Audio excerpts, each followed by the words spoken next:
ಗುರುಗಳೇನು ಈ ಒಂದು ತಿರುವಾಭರಣ ಪೂಜೆಯನ್ನು ಮಾಡ್ತಾರೆ. ಅಂದರೆ ಈಗ ದೇವರಿಗೆ ಅಲಂಕಾರ ಮಾಡಿದ ನಂತರದಲ್ಲಿ ಆ ಪೂಜೆ ಮಾಡಲಾಗುತ್ತೆ. ಅದಕ್ಕೂ ಮೊದಲು ಪಡಿ ಪೂಜೆ ಮಾಡ್ತಾರೆ.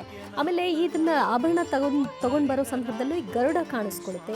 ಇದೆಲ್ಲದರ ಒಂದು ವಿಚಾರವಾಗಿ ತಿಳಿಸೋದಾದರೆ ಯಾಕೆ ಗರುಡ ಬರುತ್ತೆ, ಗರುಡ ಬರೋದು ಯಾವ ಸಂಕೇತ ಅಂತ ಹೇಳಿ ಇಲ್ಲಿ ಏನಾಗುತ್ತೆ ಅಂತಂದರೆ ಅಯ್ಯಪ್ಪನೇ ಹೇಳಿರ್ತಕ್ಕಂಥ ಮಾತು ಏನಂತ, ನಾನು ಜ್ಯೋತಿ ಸ್ವರೂಪದಲ್ಲಿ ಕಾಣ್ತೀನಿ, ನೀವು ನೋಡ್ಬೋದು, ನಾನು ಇಲ್ಲಿ ಇದ್ದೇನೆ, ನಾನು ಇಲ್ಲೇ ವಾಸವನ್ನೇ ಇರ್ತೇನೆ, ನನಗೊಂದು ದೇವಸ್ಥಾನವನ್ನು ಮಾಡಿ. ಕಲಿಯುಗದಲ್ಲಿ ಲಕ್ಷಾಂತರ ಕೋಟ್ಯಾಂತರ ಭಕ್ತರು ಬರ್ತಾರೆ ಅಂತ ಕೂಡ ಅವರೇ ಹೇಳಿರ್ತಕ್ಕಂಥದ್ದು ಅಯ್ಯಪ್ಪ ಒಂದು ಕಥಾ ಸಾರಾಂಶವನ್ನು ನಾವು ನೋಡಿದಾಗ. ಬಹಳಷ್ಟು ಜನ ಅನ್ಕೋತಾರೆ ಪುರಾಣಗಳು ಹಾಗೆ ಹೀಗೆ ಪುರಾಣಗಳು ಅಂತ ಹೇಳ್ಕೋತಾರೆ. ಪುರಾಣ ಇರಬಹುದು, ಆದರೆ ಈಗ ನಡೆದಂಥ ಇತಿಹಾಸವೂ ಕೂಡ ಅದರ ಮುಂದೆ ಇದೆಯಲ್ಲ. ಇತಿಹಾಸವು ಪುರಾಣದ ಜೊತೆಗೆ ಇತಿಹಾಸವನ್ನು ನಾವು ಲೆಕ್ಕಾಚಾರವನ್ನು ಮಾಡಿದಾಗ ಎರಡೂ ಕೂಡ ತಾಳೆ ಅಂತಕ್ಕಂಥದ್ದು ಆಗ್ತಾ ಇದೆ. ಹಾಗಾಗಿ ಮೊದಲು ಇದ್ದಿದ್ದು ತಿರುವಾಭರಣ ಆಗಮನವಾಗ್ತಕ್ಕಂಥ ಸಮಯ ಏನಿದೆಯೋ ಆ ಸಮಯದಲ್ಲಿ ಪಡಿಪೂಜೆಯನ್ನು ಮಾಡಿ ನಂತರ ತಿರುವಾಭರಣ ಮೇಲೆ ಹೋಗ್ತಾ ಇತ್ತು. ಆದರೆ ಇವಾಗ ಏನಾಗ್ತಾ ಇದೆ, ಅನುಕೂಲ ಶಾಸ್ತ್ರ ಅಂತಕ್ಕಂಥದ್ದನ್ನು ಕೂಡ ಮಾಡ್ತಾ ಇದ್ದಾರೆ ಅಂತ ನನಗನ್ನಿಸಿರ್ತಕ್ಕಂಥ ವಿಚಾರ. ಮೊದಲೇ ಪಡಿಪೂಜೆ ಮಾಡ್ತಕ್ಕಂಥದ್ದು, ತಿರುವಾಭರಣ ಆಮೇಲೆ ತೊಗೊಂಡು ಹೋಗ್ತಕ್ಕಂಥದ್ದು, ಬಂದ ತಕ್ಷಣ ಅದಕ್ಕೆ ಲೇಟ್ ಆಗುತ್ತೆ ಅಂತ ಹೇಳಿ ತೊಗೊಂಡು ಹೋಗ್ತಕ್ಕಂಥದ್ದು, ಅಥವಾ ತಿರುವಾಭರಣ ಹೋದ ಮೇಲೆ ಮತ್ತೆ ಅದಕ್ಕೆ ಪುಣ್ಯಾಹ ಒಳಗಡೆ ಪದ್ಧತಿ ಇದೆ. ಈಗ ಹೊರಗಡೆಯಿಂದ ಬಂದಂಥ ಆಭರಣವನ್ನು ಶುದ್ಧಿಯನ್ನು ಮಾಡಬೇಕು. ಸುಮ್ಮನೆ ಹಾಗೆ ತೊಗೊಂಡೋಗಿ ಧಾರಣೆಯನ್ನು ಮಾಡಲಿಕ್ಕೆ ಬರಲ್ಲ. ಅಲ್ಲಿ ಏನಾಗುತ್ತೆ ಅಂತಂದರೆ ಶುದ್ಧಿಯನ್ನು ಮಾಡಿಕೊಂಡು ಪುಣ್ಯಾಹ ಮಾಡಿಕೊಂಡು ಅದಕ್ಕೆ ಸರಿಯಾಗಿ ಆಭರಣ ಧಾರಣೆಯನ್ನು ಮಾಡಬೇಕು ಅಂತ ಆಗಮಶಾಸ್ತ್ರ ಹೇಳುತ್ತೆ. ಸೊ ಹಾಗೆ ಈ ಪಡಿಪೂಜೆ ಅಂತಕ್ಕಂಥದ್ದನ್ನು ಇತ್ತೀಚೆಗೆ ಮೊದಲೇ ಮಾಡ್ತಕ್ಕಂಥ ಪದ್ಧತಿಯನ್ನು ಮಾಡ್ಕೊಂಡಿದ್ದಾರೆ. ಯಾಕೆ ಅಂತಂದರೆ ಹಿಂದೆ ಎಲ್ಲ ಭಕ್ತಾದಿಗಳು ಕಮ್ಮಿ ಅಂದರೆ ನಾವು ಕಂಡ ಮಟ್ಟಕ್ಕೆ ಚಿಕ್ಕ ಮಕ್ಕಳಲ್ಲಿ ಅಂತ ಏನು ಸಾವಿರಾರು ಜನ ಇರ್ತಾ ಇದ್ರು ಅಷ್ಟೇ. ಇವಾಗ ಲಕ್ಷಾಂತರ ಜನ ಕೋಟಿ ಜನನೂ ಕೂಡ ಸೇರ್ಕೊಂಡ್ಬಿಡ್ತಾರೆ ಈ ಮಕರ ಜೊತೆಗೆ. ದುರ್ಗಮ ಹಾದಿಯನ್ನು ಸಾಗಿಸಿ ನಡೆದು ಹೋಗ್ಬೇಕಿತ್ತು, ಈಗೆಲ್ಲ ಸಲೀಸಾಗ್ಬಿಟ್ಟು. ಹೌದೌದು. ಆವಾಗ ನಡ್ಕೊಂಡು ಹೋಗ್ತಕ್ಕಂಥ ವಿಚಾರವನ್ನು ನಾವು ಹೇಳಿದಾಗ ಎರಿಮಲೆಯಿಂದ ದೊಡ್ಡ ಪಾದ ಅಂತ ನಡೆಯೋರು. ದೊಡ್ಡ ಪಾದದಿಂದಾನೂ ಕೂಡ ಅವರು ನಡ್ಕೊಂಡೇ ಹೋಗಿ ಪಂಪೆಯಲ್ಲಿ ಇರುಮುಳಿಯನ್ನು ಇಳಿಸಿ ಸ್ನಾನವನ್ನು ಮಾಡಿ ಅಲ್ಲಿಂದ ಮತ್ತೆ ಶಬರಿಮಲೆ ಬೆಟ್ಟವನ್ನು ಹತ್ತಲಿಕ್ಕೆ ಶುರು ಮಾಡೋರು. ರಾತ್ರಿ ಎಷ್ಟೇ ಹೊತ್ತಾದರೂ 17 ಪಡಿಯನ್ನು ಹತ್ತಿ 18 ಮೆಟ್ಟಿಲುಗಳು. ಇದರಲ್ಲಿ ನಾವು ಚೆನ್ನಾಗಿ ಅರ್ಥ ಮಾಡ್ಕೋಬೇಕು. ಬಹಳಷ್ಟು ಜನ ಶಬರಿಮಲೆಗೆ ಮಾಲೆ ಹಾಕ್ತೀರಾ, ಮಕರ ಜ್ಯೋತಿ ದರ್ಶನ ಮಾಡ್ತೀರಾ. ನಮ್ಮ ಜೀವನದಲ್ಲಿ ಷೋಡಶ ಸಂಸ್ಕಾರಗಳು ಅಂತಕ್ಕಂಥದ್ದಿದೆ. ಆ ಷೋಡಶ ಅಂತ ಅಂದರೆ 16 ಸಂಸ್ಕಾರಗಳನ್ನು ಸರಿಯಾಗಿ ನಾವು ಮಾಡಿದ್ದೇ ಆದರೆ ನಮಗೆ ಸುಖ ಸಂತೋಷ ಪ್ರಾಪ್ತಿಯಾಗತ್ತೆ ಅಂತ ಹೇಳುತ್ತೆ ಉಪನಿಷತ್ತುಗಳು. ಅದಕ್ಕೆ ಅನುಗುಣವಾಗಿ ಈ ದೇವಾಲಯ ಅಂತಕ್ಕಂಥದ್ದು ಇರುವುದು. ಅಂದರೆ ಹರಿಹರ ಪುತ್ರನಾಗಿ ಜನನವಾಗಿ ಅಲ್ಲಿ ಕಲಿಯುಗದಲ್ಲಿ ಬರ್ತಕ್ಕಂಥ ನಿಜವಾದ ಭಕ್ತರನ್ನು ರಕ್ಷಣೆಯನ್ನು ಮಾಡ್ತಕ್ಕಂಥ ಒಂದು ಪವಾಡಗಳನ್ನು ಇವತ್ತು ಕೂಡ ನಾವು ನೋಡಿದ್ದೇವೆ. ಎಷ್ಟೋ ಮಕ್ಕಳಿಗೆ ಮಾತೇ ಬರಲ್ಲ, ಮಾತು ಬಂದಿದೆ. ಎಷ್ಟೋ ಮಕ್ಕಳಿಗೆ ಕಿವಿ ಕೇಳಲ್ಲ, ಕಿವಿ ಬಂದಿದೆ. ಎಷ್ಟೋ ಮಕ್ಕಳಿಗೆ ಕಾಲಿಲ್ಲ, ಕಾಲು ಬಂದಿದೆ. ಇವೆಲ್ಲವೂ ಕೂಡ ಹೌದು. ಎಷ್ಟೋ ಕುಟುಂಬಗಳು ಇವತ್ತು ಕೂಡ ಹೇಳ್ತಾ ಇದೆ, ಗುರುಗಳೇ ನಾನು ಶಬರಿಮಲೆಗೆ ಪ್ರತಿ ವರ್ಷ ಏನಾದರೂ ಪರವಾಗಿಲ್ಲ ಹೋಗೇ ಬರ್ತೀನಿ. ಯಾಕೆ ಅಂತಂದರೆ ನಾನು ಶಬರಿಮಲೆಗೆ ಹೋದ ಮೇಲೆ ನನ್ನ ಮನೆ ಉದ್ಧಾರ ಆಗಿದೆ, ನಾನು ಮೇಲೆ ಬಂದಿದ್ದೇನೆ, ನನ್ನ ಮಕ್ಕಳಿಗೆ ಅನುಕೂಲ ಆಗಿದೆ, ನನ್ನ ಮನೆ ಅನುಕೂಲಗಳು ವ್ಯವಸ್ಥೆಯಲ್ಲಿ ನಡೀತಾ ಇದೆ, ಈ ಥರ ಎಲ್ಲ ಹೇಳ್ತಾರೆ. ಯಾವುದೇ ದೇವಸ್ಥಾನಗಳಿಗೆ ಹೋಗಿ ಅಲ್ಲಿ ನದಿಯಲ್ಲಿ ಸ್ನಾನ ಮಾಡಬೇಕು ಅಂತ ಹೇಳ್ತಾರೆ. ಸಾಧ್ಯ ಆಗದೆ ಹೋದಂಥ ಪಕ್ಷದಲ್ಲಿ ಒಂದು 3 ಸರಿ ನೀರಾದರೂ ಚಿಮುಕಿಸ್ಕೊಳ್ಬೇಕು ಅಂತ. ಇಲ್ಲಿ ಪಂಪಕ್ಕೆ ಹೋಗ್ತಾರೆ, ಪಂಪದಲ್ಲಿ ಮಿಂದೆದ್ದು ಬರ್ತಾರೆ, ಅನಂತರದಲ್ಲಿ ಅಯ್ಯಪ್ಪನ ದರ್ಶನ ಮಾಡ್ತಾರೆ. ಸೊ ಏನು ಸೂಚಿಸುತ್ತೆ ಪಂಪ ಸ್ನಾನ? ಅಲ್ಲ, ಇಲ್ಲಿ ಸ್ನಾನ ಅಂತಕ್ಕಂಥದ್ದನ್ನು ನಾವು ನೋಡಿದಾಗ ನಾವು ಮಂತ್ರ ಭಾಗವನ್ನು ತಗೊಳ್ಳೇಬೇಕಾಗತ್ತೆ. ಗಂಗೆ ಚೈವನೆ ಚೈವ ಗೋದಾವರಿ ಸರಸ್ವತಿ ನರ್ಮದಾ ಸಿಂಧು ಕಾವೇರಿ ಜಲೇಸ್ಮಿನ್ ಸನ್ನಿಧಂ ಕುರು. ಅಂದರೆ ಭರತಖಂಡದಲ್ಲಿ ಯಾವುದಾದ್ರೂ ಉಪನದಿಗಳಿರಬಹುದು. ಮುಖ್ಯವಾಗಿರ್ತಕ್ಕಂಥದ್ದು ಗಂಗಾ, ಯಮುನಾ, ಗೋದಾವರಿ, ಸರಸ್ವತಿ, ನರ್ಮದಾ, ಸಿಂಧು, ಕಾವೇರಿ. ಈ 7 ನದಿಗಳಲ್ಲಿ ಉಪನದಿಗಳಾಗಿರ್ತಕ್ಕಂಥ ಒಂದು ನದಿಯೂ ಕೂಡ ಪಂಪ. ಪಂಪವೂ ಕೂಡ ಒಂದು ಉಪನದಿ. ಆ ಉಪನದಿಯ ನೀರನ್ನು ನಾವು ಯಾಕೆ ಹಾಕ್ಕೋಬೇಕು, ಯಾಕೆ ಆ ಒಂದು ಕ್ಷೇತ್ರ ಶಬರಿಮಲೆಯಲ್ಲೇ ನಾವು ಪಂಪ ಸ್ನಾನ ಮಾಡಲೇಬೇಕು ಅಂತಂದರೆ, ಅಲ್ಲಿ ಒಂದು ವ್ಯವಸ್ಥಿತವಾಗಿರ್ತಕ್ಕಂಥದ್ದು ಶಬರಿಮಲೆ ಅಂತಕ್ಕಂಥ ಹೆಸರು ಬಂದಿದ್ದು ಶಬರಿಯಿಂದಾನೆ, ಶಬರಿ ಪ್ರಾರ್ಥನೆ ಮಾಡಿದ್ದರಿಂದಾನೆ. ಬಂದಂಥ ಭಕ್ತಾದಿಗಳ ಆಯಾಸ ಅಂತಕ್ಕಂಥದ್ದು ಹೋಗಬೇಕು, ಒಂದು ಅವರಿಗಿರ್ತಕ್ಕಂಥ ರೋಗ ರುಜಿನಗಳ ನಿವಾರಣೆಯಾಗಬೇಕು, 2 ಮೂರನೆಯದು ಮನಸ್ಸಿಗೆ ನೆಮ್ಮದಿಯಾಗಬೇಕು, 4 ಹೀಗೆ ಅವರು ಭಾವನೆ ಅಂತಕ್ಕಂಥದ್ದು ಬರುತ್ತೆ. ಇವತ್ತು ನೋಡಿ ನಮ್ಮ ಮನೆಗಳಲ್ಲಿ ನೋಡಿ ಪ್ರಕೃತಿ ಎಷ್ಟೆಲ್ಲ ಮಾಡಿದೆ, ಬಟ್ ಈಗ ಮನುಷ್ಯ ಸೃಷ್ಟಿಯಿಂದಾಗಿ ಆ ಪಂಪಾ ನದಿಯಲ್ಲೂ ಕೂಡ ಈ ನವೆಂಬರ್ ಹೊತ್ತಿನಲ್ಲಿ ಸ್ನಾನ ಮಾಡ್ಕೊಳ್ಬೇಡಿ, ಆಮೇಲೆ ಮೂಗಿಗೆ ನೀರು ಹೋಗದೆ ಇರೋ ಹಾಗೆ ನೋಡ್ಕೊಳ್ಳಿ, ಈಗೆಲ್ಲ ವೈರಸ್ಗಳಿದಾವೆ ಅಂಥ ಒಂದು ಪರಿಸ್ಥಿತಿನೂ ಬಂತಲ್ಲ. ಅಲ್ಲಲ್ಲ, ಅಂತಹ ಒಂದು ಪರಿಸ್ಥಿತಿ ಬಂತು, ಆದರೆ ಅದರ ಎಷ್ಟರ ಮಟ್ಟಿಗೆ ಅದು ಕೆಲಸ ಮಾಡಿದೆ, ಎಷ್ಟು ಜಾರಿ ಪಾಲನೆ ಮಾಡ್ತಾರೆ ಅನ್ನೋದು ಇಂಪಾರ್ಟೆಂಟ್ ಅಲ್ವಾ. ಮುಖ್ಯವಾಗಿ ನೋಡಿ, ನಾವು ಸ್ನಾನ ಮಾಡಬೇಕಾಗಿರ್ತಕ್ಕಂಥ ಒಂದು ವಿಚಾರ ನೀವು ತಗೊಂಡಾಗ ನಮಗೆ ಬರುತ್ತೆ. ಸ್ನಾನ ಮಾಡ್ತಕ್ಕಂಥದ್ದು ಏನಕ್ಕೆ?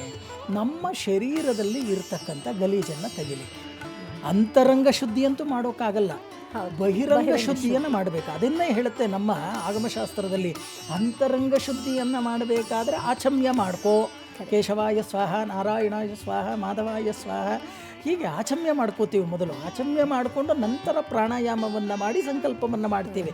ಹಾಗೆ ಆಗಮ ಭಾಗದಲ್ಲಿ ಏನು ಆಚಮ್ಯ ಪ್ರಾಣಾಯಾಮ ಶುದ್ಧಿಯನ್ನು ಮಾಡಿಕೊಂಡು ನಾವು ಹೇಗೆ ದೇವರ ಪೂಜಾ ಪುನಸ್ಕಾರಗಳಿಗೆ ಸಂಕಲ್ಪದ ಮಹಾಸಂಕಲ್ಪದ ಮುಖಾಂತರ ನಾವು ಹೋಗ್ತೀವೋ, ಹಾಗೆ ಪಾಪ ಎಲ್ಲರಿಗೂ ಕೂಡ ಈ ಆಗಮಶಾಸ್ತ್ರವನ್ನು ಹೇಳಿಕೊಡ್ಲಿಕ್ಕಾಗಲ್ಲ, ಮಂತ್ರ ಭಾಗ ಬರಲ್ಲ, ವೇದ ಭಾಗ ಬರಲ್ಲ. ಅಂಥವ್ರು ಏನು ಮಾಡ್ತಾರೆ, ಸೀದಾ ಹೋಗ್ತಾರೆ, ಅಲ್ಲಿ ಸ್ನಾನ ಮಾಡ್ತಾರೆ, ಸ್ವಾಮಿಯೇ ಶರಣಮಯ್ಯಪ್ಪ ಅಂತ ಹೇಳ್ತಾರೆ. ಹೌದು, ಖಂಡಿತ ಹೌದು. ಅದನ್ನೇ ಹೇಳೋದು, ಪ್ರಕೃತಿ ಅಂತಕ್ಕಂಥದ್ದು ಇದೆಯಲ್ಲ, ಅದೇ ದೈವಶಕ್ತಿ ಎಲ್ಲವೂ ಕೂಡ ಎಲ್ಲವನ್ನೂ ಕಲಿಸುತ್ತೆ. ಅದಕ್ಕೆ ನಾನು ಹೇಳೋದು, ಮಾತಿಗೆ ಮುಂಚೆ ನಾನು ಹೇಳ್ತಕ್ಕಂಥದ್ದು ಇಷ್ಟೇ, ಎಲ್ಲವೂ ಕೂಡ ಭಗವದಾಜ್ಞೇಯ, ಅವನ ಆಜ್ಞೆಯಿಂದನೇ ನಡೆಯೋದು. ಅವನ ಆಜ್ಞೆ ಇಲ್ಲದ ಒಂದು ಹುಲ್ಲು ಕಡ್ಡಿ ಕೂಡ ಹಲ್ಲಾಡಲ್ಲ. ಮನುಷ್ಯ ಏನೂ ಕೂಡ ತಂದಿಲ್ಲ, ಹೋಗಬೇಕಾದ್ರೆ ಏನೂ ಕೂಡ ತಗೊಂಡೋಗಲ್ಲ. ಆಮೇಲೆ ನಾನು ಆಗಲೇ ಇದು ಗರುಡದ ವಿಷಯವಾಗಿ ಮಾತಾಡ್ತಾ ಇದ್ದೆ. ಅಲ್ಲಿ ಪ್ರದಕ್ಷಿಣೆ ಹಾಕುತ್ತೆ, ಆ ಒಂದು ಇದನ್ನ ತಿರುವಾಭರಣ ತಗೊಂಡು ಬರಬೇಕಾದ್ರೆ ಅದನ್ನ ಕಾವಲಾಗಿ ಬರುತ್ತೆ ಅಂತ. ಯಾಕದು ಹೇಗೆ? ಅವಾಗಿಂದನೂ ಮೊದಲಿಂದನೂ ಮುಖ್ಯವಾಗಿ ಆಭರಣ ಯಾವ ಲೋಹದಲ್ಲಿ ಮಾಡಿದ್ದಾರೆ? ಬಂಗಾರ, ವಜ್ರ, ವೈಡೂರ್ಯದಲ್ಲಿ ಮಾಡಿರ್ತಾರೆ. ಇದನ್ನ ನೀವು ಯಾವ ದೇವತೆಗೆ ಹೋಲಿಸ್ತೀರಿ? ಮಹಾಲಕ್ಷ್ಮಿ ಹೋಲಿಸ್ತೀರಿ, ಆಯ್ತಾ? ಅಲ್ಲಿ ಬೆಟ್ಟದ ಮೇಲೆ ಇರ್ತಕ್ಕಂಥವರು ಯಾರು? ಹರಿಹರ ಪುತ್ರ, ಅಂದರೆ ಹರಿಯ ಹಂಶ ಮತ್ತು ಹರನ ಹಂಶ ಎರಡೂ ಕೂಡ ಅಲ್ಲಿದೆ. ಹಾಗಾಗಿ ಮಹಾಲಕ್ಷ್ಮಿ ಹೋಗ್ತಾ ಇರ್ತಾರೆ. ಆಗ ಶ್ರೀಮನ್ನಾರಾಯಣನೇ ಹೇಳಿರ್ತಕ್ಕಂಥದ್ದು, ಅದಕ್ಕೆ ಯಾವುದೇ ರೀತಿಯ ತೊಂದರೆ ಆಗದ ರೀತಿಯಲ್ಲಿ ರಕ್ಷಣೆಯನ್ನು ಮಾಡಿ ಬಾ. ಇವತ್ತಿಗೂ ಕೂಡ ಆ ಪಂದಳ ರಾಜರು ತರ್ತಕ್ಕಂಥ ಒಂದು ಆಭರಣ ಏನಿದೆ, ಆಗಮನವಾಗ್ತಕ್ಕಂಥ ಸಮಯದಲ್ಲಿ ಗರುಡ ಪ್ರದಕ್ಷಿಣೆ ಆಗುತ್ತೆ. ಇವತ್ತು ಹೌದು. ಇದಕ್ಕೆ ಇನ್ನೊಂದು, ಶಿವನಿಗೂ ಆಭರಣಕ್ಕೂ ಏನು ಸಂಬಂಧ? ಶಿವನ ಸಹೋದರಿ ಮಹಾಲಕ್ಷ್ಮಿ ತನ್ನ ಸಹೋದರಿ ಬರ್ತಕ್ಕಂಥ ಒಂದು ಸಮಯದಲ್ಲಿ ನಿಮಗೆ ನಾವು ಅನ್ಕೊಂಡಿರ್ತಕ್ಕಂಥದ್ದು ಏನಪ್ಪ ಅಂತ ಅಂದರೆ, ಮಾಯಾ ಗರ್ಭದಲ್ಲಿ ನಂದೀಶ್ವರನೂ ಕೂಡ ಹಿಂದೆ ಬರ್ತಾನೆ ಅಂತಕ್ಕಂಥದ್ದು ಕೂಡ ಇದರಲ್ಲಿ ಕಂಡು ಬರುತ್ತೆ. ಮಾಯಾ ಗರ್ಭದಲ್ಲಿ, ಭೂಗರ್ಭದಲ್ಲೇ ಬರ್ತಾನೆ, ಅವನು ಜೊತೆಯಲ್ಲೇ ಬರ್ತಾನೆ. ಆದರೆ ಇವರು ಆಭರಣವನ್ನು ತಗೊಂಡು ಬರತಕ್ಕಂಥ ಒಂದು ಪದ್ಧತಿಯನ್ನು ಅನುಸರಣೆ ಮಾಡ್ತಾ ಇದ್ದಾರೆ ವಿನಃ, ಆದರೆ ಹಿಂದೆ ಆ ನಂದೀಶ್ವರನೇ ತರ್ತಾ ಇದ್ದ ಅಂತಕ್ಕಂಥದ್ದನ್ನು ಪುರಾಣಗಳು ಹೇಳ್ತಾ ಇದೆ. ಯಾಕೆಂತಂದರೆ ಈಗ ಅಂದಿನ ಜನ್ರೇಷನ್ ಯಾರೂ ಇಲ್ಲ ನಾವು ನಿಜಾಂಶವನ್ನು ತಿಳ್ಕೊಳ್ಳಿಕ್ಕೆ. ಆದರೆ ಇವತ್ತೂ ಕೂಡ ಧರ್ಮಶಾಸ್ತ್ರದಲ್ಲಿ ನೋಡಿ, ನಾವು ಹೇಳಿ ಧರ್ಮಶಾಸ್ತ್ರ ಅಂತ ಕರಿತೀವಿ ಯಾರನ್ನ? ಆ ಶಬರಿಮಲೆಯಲ್ಲಿ ಇರ್ತಕ್ಕಂಥ ಅಯ್ಯಪ್ಪನನ್ನು ಧರ್ಮಶಾಸ್ತ್ರ. ನಾವು ಅನುಸರಣೆಯನ್ನು ಮಾಡ್ತಕ್ಕಂಥದ್ದು ಧರ್ಮಶಾಸ್ತ್ರ. ಶಾಸ್ತ್ರಕ್ಕೂ ಶಾಸ್ತ್ರಕ್ಕೂ ಬಹಳಷ್ಟು ವ್ಯತ್ಯಾಸ ಇದೆ. ಇದನ್ನು ನಾವು ಗಮನವನ್ನು ಇಟ್ಟು ಯೋಚನೆಯನ್ನು ಮಾಡಬೇಕಾಗತ್ತೆ.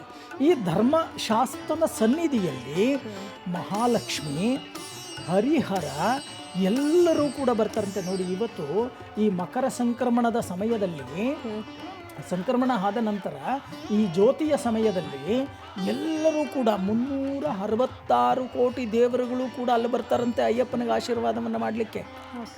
ಇದು ಆ ಅಯ್ಯಪ್ಪನ ಚರಿತ್ರೆಯಲ್ಲೇ ಇರ್ತಕ್ಕಂಥದ್ದು, ಆ ಅಯ್ಯಪ್ಪನ ಪುರಾಣದಲ್ಲೇ ಇರ್ತಕ್ಕಂಥದ್ದು. ಪ್ರತಿಯೊಬ್ಬರು ದೇವತೆಗಳು ಈ ಕ್ಷಣಕ್ಕೆ ಗಣಗಳು, ದೇವಮಾನವರು, ಅಷ್ಟದಿಗ್ಬಾಲಕರು ಮತ್ತು ದೇವಲೋಕದಲ್ಲಿ ಇರ್ತಕ್ಕಂಥ ಗಂಧರ್ವರು ಎಲ್ಲರೂ ಕೂಡ ದರ್ಶನಕ್ಕೆ ಬರ್ತಾರಂತೆ. ದರ್ಶನಕ್ಕೆ ಬರ್ತಕ್ಕಂಥ ಒಂದು ಕ್ಷೇತ್ರ, ಆ ಕ್ಷೇತ್ರದಲ್ಲಿ ನೋಡಿ ಇವತ್ತು ನಾವು ಒಂದು ಭಗವಂತನ ಒಂದು ಪಾದದ ಧೂಳು ನಮಗೆ ಸಿಕ್ಕಿದ್ರೆ ಸಾಕು, ನಾವೆಲ್ಲೋ ಅನುಕೂಲಗಳನ್ನು ಪಡಿತೀವಿ ಅನ್ನೋ ಭಾವನೆಯಲ್ಲಿ ನಾವಿದ್ದೇವೆ.